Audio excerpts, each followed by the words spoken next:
Que a graça e a paz do nosso amado e Salvador Jesus Cristo esteja com você, com toda a sua família, é o que de coração te desejo. Vamos para mais um bate-papo, antes mesmo de fazermos a leitura do texto que temos para compartilhar com você hoje. Para que você não esqueça, vá logo dando um like, vai compartilhando com as pessoas que você, se for relevante para você também, viu? Só se for. E se possível também, inscreva-se no canal. Continuando a falar sobre Apocalipse, ainda estamos na igreja de Esmirna. Separamos hoje para você o versículo 10 desse capítulo 2, que diz assim: não tenha medo do que você está prestes a sofrer. Saiba que o diabo lançará alguns de vocês na prisão para prová-los, e vocês sofrerão perseguição durante 10 dias. Seja fiel até a morte, e eu lhe darei a coroa da vida. Pois bem, essa é mais um registro que João vai fazer para a igreja de Esmirna.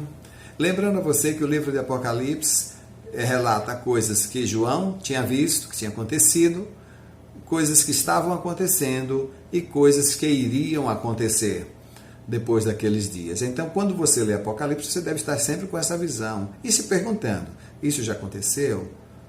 Isso estava acontecendo nos dias de João? Ou isso iria acontecer? Então, é assim que você deve usar para ler o livro do Apocalipse, entender o livro de Apocalipse. Como nós já falamos da igreja de Esmirna, e aí está mais um relato, aí, um registro interessante para a gente compartilhar hoje. O Senhor vai dizer: não tenha medo que você está para sofrer. Não tenha medo. O diabo lançará alguns de vocês na prisão. Esse verso traz um registro aqui de coisas que iriam acontecer, mas que não estava muito longe não, o tempo, na questão tempo. Dias depois, essa profecia se cumpre. Dias depois. Diga-se de passagem que João já estava preso por causa da perseguição, que possivelmente ainda não tinha chegado em Esmirna, ou se tinha chegado, ainda não tinha chegado com a força total, mas que iria chegar com toda a força. Quando Jesus fará isso, acredite. Então, João vai dizer, escrever, avisar a igreja: olha, vocês vão passar por alguns problemas. Então, vamos analisar algumas expressões aí desses problemas, dessas tribulações que João diz que ela vai sofrer. O diabo lançará alguns de vocês na prisão para prová-los. Então, a primeira coisa que você deve compreender é o seguinte: não era o diabo em pessoa, mas os meios que ele iria usar. Isso quer dizer que toda a fonte de perseguição que a igreja viesse a sofrer teria a origem na figura, na pessoa do diabo. Toda perseguição que a igreja venha a sofrer, toda aflição, a origem é única: o diabo. Então não importa quem ele iria usar, se família da igreja, de pessoas da igreja, se grupos rivais, se o Estado, se a soma deles todos, mas a fonte é uma só. É interessante lembrar o que Paulo diz, e isso ensina a gente em Efésios capítulo 6, verso 10, que a nossa luta não é contra a carne nem contra a sangue, mas contra hostes espirituais que atuam na região celeste. Então, que a nossa guerra não é contra a pessoa física. E a igreja de Esmirna ia viver isso na sua pele. Alguns seriam lançados na prisão. O objetivo: para prová-los. E vocês vão ter tribulação de 10 dias. Morar em Esmirna, naqueles dias, para um discípulo de Jesus Cristo, não seria fácil. Uma ameaça constante, organizada, tanto por judeus que moravam na cidade, como também por pessoas. A religião que predominava não era o cristianismo, pelo contrário, o cristianismo se mostrava uma ameaça para as outras religiões naqueles dias, pelo seu ensino. Também o governo não suportava a mensagem do cristianismo, até porque o imperador reivindicava culto. Inclusive, a igreja de Esmirna foi quem teve o primeiro templo ali destinado ao imperador Tibério. Então eles se achavam deuses, os imperadores daquela época, os reis, né? Eles se achavam, os faraós, eles se achavam deuses, semideuses. Então, o que é que acontece? Aí vem um grupo dizendo, não, o nosso rei é Jesus, o nosso Deus é Jesus, não adoramos mais a ninguém. A nossa adoração é só a Cristo, só ao nosso Deus. Imagine você. Então, as forças se uniram contra a igreja. Contra a igreja. Então, essa igreja vai enfrentar uma oposição, uma ira organizada, preparada realmente, com toda a fúria, de forma brutal, para se levantar contra a igreja. Só havia uma forma deles se livrarem dessa violência, dessa agressividade. Insultar a Cristo, renegar a fé, só tinha essa forma. Se alguém quisesse se livrar de uma condenação dessa, se alguém quisesse ter seus bens expoliados, se alguém quisesse evitar de ser preso e até morto, só tinha uma forma: renegar a fé. Só tinha esse jeito, insultar a Cristo. Você deve saber, lembrar que eu falei no vídeo passado, na mensagem anterior, que prenderam o Policarpo, que era o líder da igreja, prenderam o Policarpo e exigiram a Policarpo. Disseram a Policarpo: você pode sair daqui livre, totalmente livre, se você tão somente insultar a Cristo. Eu gosto muito de repetir a resposta de Policarpo. Foi contundente. Assim ele disse: vou dizer uma coisa ao Senhor, e é verdade, e solenemente eu vou lhe dizer, eu sou um cristão. Pensa. O homem tendo a possibilidade de sair livre, ao invés de renegar, de insultar a Cristo para que tivesse sua vida poupada, ele vai dizer em alto e bom som: eu sou um cristão, sirvo a Cristo há 86 anos, eu tenho 86 anos, ele nunca me fez mal nenhum, não posso renegar o meu Redentor e Rei. Pronto.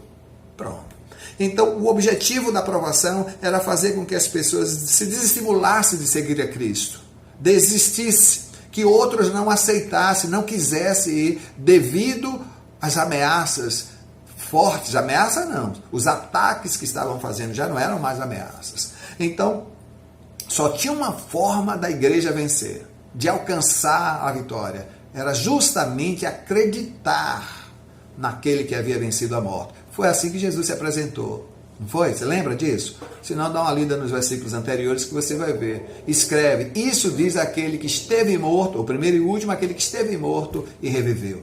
Então, eles tinham que acreditar que esse Jesus era o Senhor da vida e que ainda que eles fossem mortos, esse Jesus poderia lhe dar a coroa da vida. Então, só a fé poderia fazer com que eles se mantivessem fiéis. Então, o objetivo da tribulação, na minha vida, na sua vida, na vida da igreja, na vida do cristão, é justamente para provar a nossa lealdade ao Cristo, provar a nossa fé. A sua, a minha, a nossa lealdade a Jesus é testada sob ameaças de mortes, muitas vezes. Na igreja de Esmirna era assim, foi assim naqueles dias. Eles tinham a vida ameaçada. Para ser leal a Cristo, eles tinham que estar com as suas vidas em risco. Precisava-se ter muita coragem para tomar tal decisão. Mas é interessante que ele diz 10 dias. Claro que você não vai ser a ter a 10 dias, como nós contamos aqui. Simplesmente é para dizer assim, é por um período limitado. Essa perseguição não vai ser para sempre, ela vai parar um dia. Mas ela vai ser feroz, é por isso 10 dias de perseguição. Não foram só 10 dias, essa perseguição se arrastou por mais algumas dezenas de dias, de anos até, de perseguição a igreja sofreu naqueles dias. O número é só para dizer isso, não vai ser o tempo todo, ela vai dar um refresco no momento, tá bom? Então, por ter vínculos fortes à cidade, com a idolatria, por ter vínculos fortes com o culto ao imperador, uma religião como o cristianismo naquela época era um ataque. Então essas oposições se levantaram. Essa carta fala dessas perseguições que viriam. Décadas depois, essas perseguições continuaram. Ser cristão na cidade de Esmirna, naquele período, não era fácil. Não era para fracos, não era para qualquer um, não. Ser um cristão, assumir a identidade, muito diferente do que temos hoje. Venha cá, e diante de tudo isso, Jesus diz que vai acontecer. Qual foi a palavra de conforto que Jesus deu para essa igreja? Não foi que ia livrar eles, não, do sofrimento. Interessante. A palavra de conforto que Jesus deu, sejam fiéis até a morte. Que palavra de conforto, né? Seja fiel até a morte. Não importa. Vão ficar presos, vão ser condenados à morte, sejam fiéis. E eu darei a vocês a coroa da vida. Era preciso ter fé, sabe? Acreditar nisso. Para que a pessoa pudesse abrir mão da sua segurança pessoal, abrir mão da sua família, abrir mão da sua integridade física, por algo que eles estavam acreditando, uma promessa de alguém que disse: eu tenho a vida e a morte em minhas mãos. Então eles acreditaram, Policarpo acreditava. Nada, nem mesmo a própria vida deles era mais importante do que a fidelidade ao Senhor. Eu sempre pergunto, que tipo de cristãos nós temos hoje nas igrejas, né? Que tipo de cristão eu sou? Que tipo de cristão nós somos? Será se nós teríamos coragem de morrer por essa fé, por esse Cristo? Vamos às lições que podemos tirar para os nossos dias hoje. Não se engane, o diabo continua lançando a sua fúria contra a igreja de Deus. Olha, inclusive em Apocalipse, lá na frente nós vamos ver isso, quando o escritor sagrado diz: alegrem-se os céus, exultai os seus habitantes, mas ai da terra, porque o diabo, sabendo que lhe resta poucos dias, tem se voltado com toda a fúria contra os seus habitantes. Então, o diabo continua lançando muitos cristãos na prisão, hoje continua, e isso de forma literal. Literal. Por mais que você não tenha essa informação ou conhecimento a esse respeito, mas saiba que existem países no mundo que é um crime ser cristão. É um crime ser cristão na China. Nós só ouvimos relatos históricos, porque nós temos missionários espalhados pelo mundo todo. Muitos desaparecem. Muitos cristãos desaparecem, chineses ou não. Muitos. Igrejas são queimadas, destruídas. Nos países muçulmanos, muitos são mortos de forma brutal, ainda hoje, pela sua fé em Cristo Jesus. Pessoas que largaram sua família, pessoas que largaram sua cidade e seus amigos para falar de Jesus no mundo. E nós assistimos um vídeo que eles não fazem questão de esconder, não. E eles mostram publicamente para que todos vejam o que é ser cristão nesses lugares, onde botaram alguns cristãos dentro de uma jaula e desceram dentro do mar. E mataram eles vivos, afogados, de forma lenta e cruel. O diabo continua assim, usando tudo que ele tem à disposição para perseguir a igreja do Senhor. Sabe? Então, vivemos um país livre? Sim, vivemos um país, Brasil, livre. Livres. Uma liberdade, entre aspas, que nós fazemos questão de colocar aqui.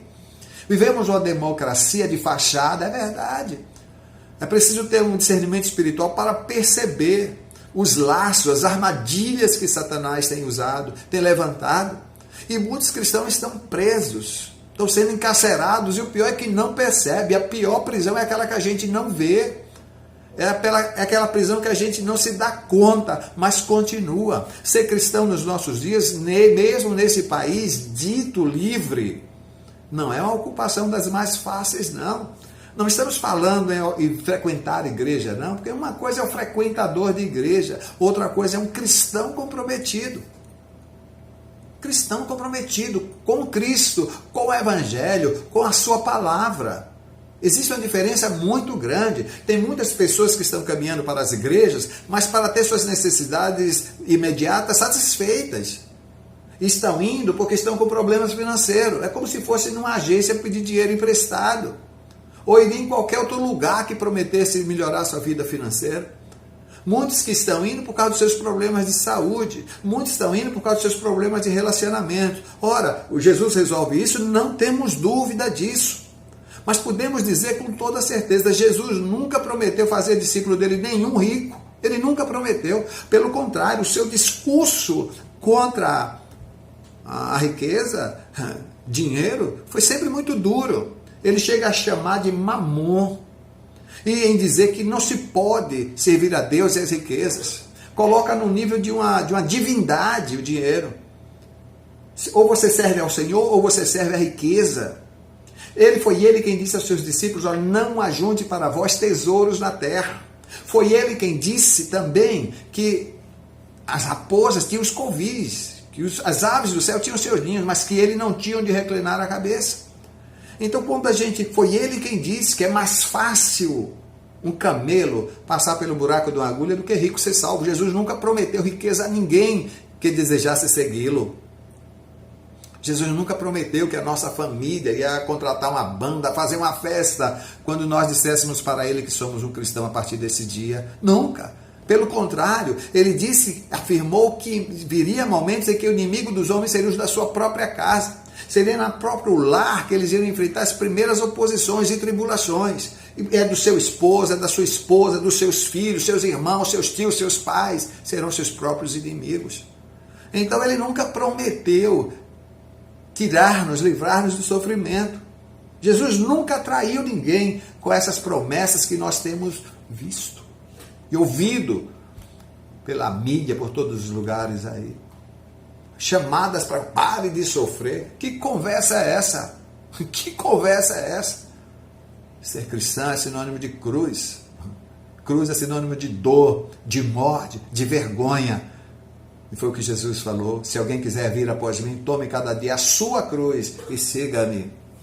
Desconfie dessas promessas, pare de sofrer. Desconfie disso.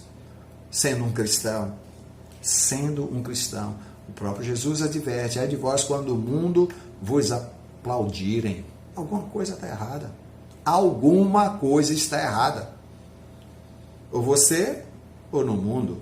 Ou nesse cristão, ou no mundo. Ou o mundo todo se converteu, ou esse cristão ainda não conheceu o evangelho de verdade. Então nós precisamos considerar isso. Queremos chamar a sua atenção para isso. A palavra que o Senhor Jesus de conforto deu a Esmirna não foi de livrá-los do sofrimento, não. Não foi livrá-los da prisão, não. Não foi de impedir que os seus inimigos levassem a atento os seus objetivos de matá-los, não. A palavra de conforto que Jesus deu para eles: sejam fiéis. Mantenham a lealdade de vocês. É o que diz a mim e a você hoje. Não tenho dúvida que se você é um cristão autêntico, uma cristã autêntica, não tenho dúvida das aflições que você tem enfrentado, dos dardos, das setas, de quantas coisas você está abrindo mão, dando não a si mesmo, pela essa fé que você diz ter, que você diz crer, por esse Cristo que você abraçou um dia. E espero que você continue nessa sua decisão até a morte, até o fim. Porque os covardes não têm a esperança em Cristo, não. Apocalipse 21:8. Mas quanto aos covardes, aos incrédulos, aos depravados, a parte que ele cabe é o lago de fogo. Entende isso? Então o que é que Jesus esperou da igreja de Esmirna? Fidelidade. O que é que espera de você também? Fidelidade. O que é que espera de nós? Lealdade. Acima de tudo que venha nos acontecer, ainda que a nossa segurança esteja sob ameaça. Que Deus te abençoe poderosamente. Não estranho se você me dissesse que está passando por muitas lutas e tribulações. É essa a nossa caminhada. Jesus advertiu os seus discípulos, diz: no mundo vocês terão aflições, mas tenham um bom ânimo. Não estranho se você está passando por dificuldade, mas lembre-se, muito mais e sem merecer, sofreu o nosso mestre. Que você faça a oração de Policarpo, a sua oração, faça da oração de Policarpo a sua. Te bendigo, Senhor, por sofrer pelo teu evangelho. Te bendigo por beber um pouquinho do cálice do Senhor.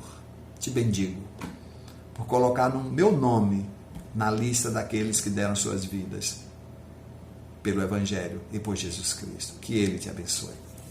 Se esse vídeo for uma bênção para você, compartilha sem moderação. Compartilha com seus amigos. Compartilha no grupo da família. Deixa aí embaixo o seu comentário. Inscreva-se no canal. Isso vai nos ajudar também a continuar disseminando a palavra do Senhor. Estimulando não, porque eu sempre estarei estimulado. Mas fará com que outras pessoas, com a ajuda da plataforma, possa também ser alcançado por essa palavra. Que Ele te abençoe poderosamente. Até o próximo encontro. Fica com Deus.